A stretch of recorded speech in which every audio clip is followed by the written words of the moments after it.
MCQs कैसे prepare करें, कैसे नहीं कैसे जल्दी बताओ। तो फिर यार सुनो ना, बेस्ट वे बता रहा हूँ ऑब्जेक्टिव बेस्ड क्वेश्चंस को प्रिपेयर करने का। ये वीडियो एंड तक देखना, ये 3-4 मिनट में आपको सारे डाउट्स क्लियर हो जाएंगे।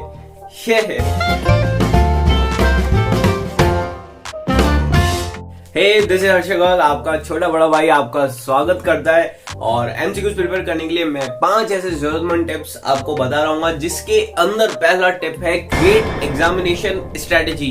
इसके अंदर क्या है, आपको एग्जाम के बारे में सब कुछ पता होना चाहिए, आपको हर चैप्टर का ब्लूप्रिंट पता होना चाहिए, एग्जाम के क्वेश्चन का ब्लूप्रिंट पता होना चाहिए, और आपको डिटेल में पता होना चाहिए कि आपका सिलेबस क्या है। क्योंकि अगर आपको पता ही नहीं होगा आपको पढ़ाई क्या करनी है, तो आप कुछ भी कर लोगे। टाइम वेस्ट करने से बढ़िया है कि थोड़ा टाइम लगता है, आधा 1 घंटा, इसको कलेक्ट कर लो सारे सब्जेक्ट्स का, और आपके पास डिटेल्ड में इसकी इंफॉर्मेशन होनी चाहिए। क्योंकि इसके पीछे एक रीजन है, क्योंकि क्या है, कोई चैप्टर्स ऐसा होता है जो 10 मार्क्स का आ रहा है। अब 10 मार्क्स का आ रहा है, हमें भी पता है 10 का 10 तो एमसीक्यूज नहीं हो सकता है, तो 5 मार्क्स का बड़ा क्वेश्चन हो सकता है, 3 मार्क्स का उससे छोटा क्वेश्चन हो सकता है, और जो 2 नंबर में वो ऑब्जेक्टिव बेस्ड क्वेश्चन हो सकते हैं। तो आपको पता रहेगा ना कि कौन से चैप्टर से कितना आ रहा है। और अब जो ये 5 और 3 नंबर है, वैसे तो टर्म 1 में केवल एमसीक्यूज है, तो उसकी चिंता लेने की जरूरत नहीं है, पर फिर भी आपको सिलेबस के बारे में डिटेल में पता होना चाहिए। मैं इधर सीबीएसई की नीचे लिंक भी दे दूंगा, आप वहां जाके अपनी मतलब क्लासेस का चेक कर सकते हैं। आप 9, 10, 11, 12 जिसमें भी पढ़ते हैं, 8th में 7th में, आप वहां जाके अपना सिलेबस चेक कर सकते हैं। सेकंड टिप आता है मेक डेलीगेंट नोट्स।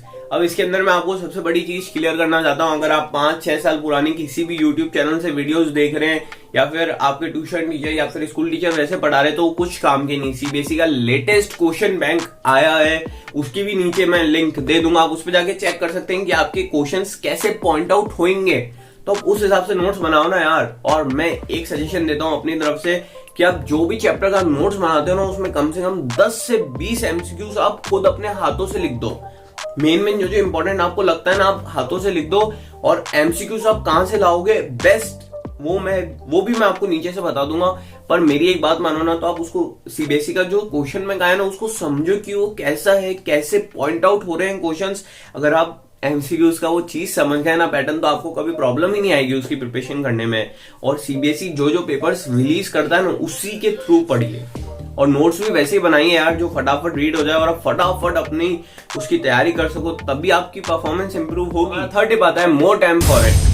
आपको थोड़ा और टाइम निकालना पड़ेगा आपकी बेसिक प्रिपरेशन से, जो आप रेगुलरली जो काम करते हैं, आप रिवीजन कर रहे हैं, लर्निंग कर रहे हैं, उसके अलावा भी आपको आधा घंटा 1 घंटा रेगुलरली देना पड़ेगा एमसीक्यूज को। 1 महीने के अंदर 4 वीक्स होते हैं, और आपके इंपॉर्टेंट 3 या 4 सब्जेक्ट होते हैं, तो आप सबको 1-1 हफ्ता दे दो और उन्हीं की एमसीक्यूज की प्रिपरेशन करो। इससे आपको बहुत ज्यादा, मतलब आप समझोगे कि आपका 30 to 40% सिलेबस निपट गया, और आपके जो दिमाग में प्रेशर है ना, वो भी कम हो जाएगा। हमारी टिप 4 आती है प्रैक्टिस एंड एनालाइज। आप जितनी ज्यादा प्रैक्टिस करोगे एमसीक्यूज की, क्योंकि जो नॉर्मल क्वेश्चन होते हैं ना, वो तो मैक्सिमम चैप्टर से 10, 15, 20 बन सकते हैं, पर एमसीक्यूज तो आप 100, 200 कितने ही बना लो।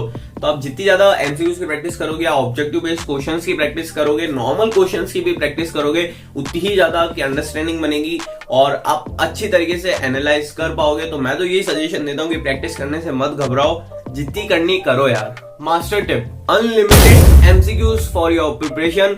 और इसके लिए मैं एक सजेशन देता हूँ, सीबीएसई का जो क्वेश्चन बैंक है, उसकी लिंक तो आपको डिस्क्रिप्शन में मिल जाएगी, पर उससे अकेले से तो आपकी प्रिपरेशन होगी नहीं, क्योंकि आप तो बड़े ही पढ़ाकू बच्चे हो। तो आपको और भी एमसीक्यूज चाहिए ना, तो इसके लिए यहाँ पर एक मोबाइल की स्क्रीन रिकॉर्डिंग में शो हो रहा होगा, मैं आपको यहाँ बताता हूँ। आपको सिंपली गूगल पे जाके सर्च करना है, आपका टॉपिक प्लस टर्म 1 सीबीएसई लिख देना। अब टॉपिक सर्च करने के लिए वो एक चीज होती है, जैसे कि आप जो भी क्लास में, पहले आप क्लास का नाम लिखिए, फिर आप आपके चैप्टर का नाम लिखिए, उसके बाद आप प्लस करिए, चैप्टर के नाम के बाद आप उस सब्जेक्ट का नाम भी लिख सकते हैं, फिर एक प्लस आपको दबाना पड़ेगा, तभी होती है वो सर्च, परफेक्ट सर्च होगी। मतलब टर्म 1, उसके आगे आप टर्म 1 लिख देना सीबीएसई, तो टर्म 1 सीबीएसई तो मतलब चाहिए ही चाहिए, और उसके आगे का आप एमसीक्यूज दे सकते हैं, ऐसा आप गूगल को कह रहे हैं। तो गूगल आपको बेस्ट वेबसाइट्स निकाल के दे देगा।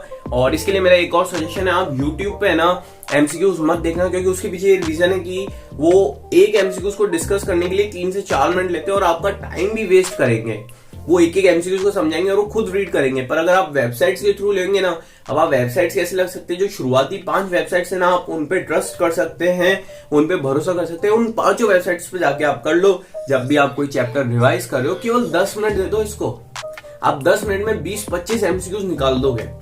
और वहीं पर ही आप यूट्यूब वीडियोस पे साला मैंने खुद ने देखा है 30-30 मिनट एमसीक्यूज पे जा रहे हैं। आप यूट्यूब से केवल चैप्टर समझो, बेस्ट है। मैं कह रहा हूँ, मैं खुद कह रहा हूँ कि आप यूट्यूब से चैप्टर समझो, पर अगर आपको एमसीक्यूज करने ना, आप सीधा मैंने जैसे बताया ना, टॉपिक प्लस टर्म 1 लिख देना, गूगल पे सर्च करो, वो आपको बेस्ट वेबसाइट दे देगा। 5 वेबसाइट्स में से कोई सी भी आप चूज करना और उसके अंदर जाके आप आराम से प्रिपेयर कर सकते हो। और इसमें आपको क्या एक बार में 5 दिखते हैं, पर यूट्यूब पे क्या एक दिखेगा और वो भी वो खुद रीड करेंगे और 3-4 मिनट लेंगे।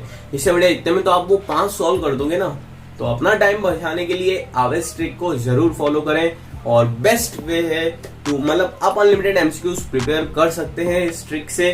यहाँ हमने देख लिया टॉपिक प्लस टर्म 1, आप इजीली बहुत सारे भरपूर मात्रा में एमसीक्यूज ला पाएंगे। Best of luck. एमसीक्यूज पे और भी वीडियोस आने वाले हैं, tips and tricks, so you get a good marks in your exams. और बढ़िया है बाकी तो सब यार, बाकी आग लगा दो यार मेरे छोटे बड़े भाई और बहनों। ओएमआर शीट को एक भी खाली मत जाने देना, साला आग लगा दो। और आपको एक और चीज दे देता हूं मैं, ओएमआर शीट की लिंक मैं डिस्क्रिप्शन में दूंगा, आप उस पे जाके डाउनलोड कर सकते हैं। आपको पहले एक प्रिंट कराना पड़ेगा, उसके बाद आप उसी की फोटोकॉपीज करा लेना। और अगर आपके घर पे प्रिंटर है तो फिर लाजवाब, फिर तो आप उससे आप ओएमआर शीट का प्रिंट निकाल सकते हैं। तब तक के लिए कोशिश करो, कोशिश करते रहो, वो दिन आने वाला है यार जब हम मिलकर पढ़ेंगे।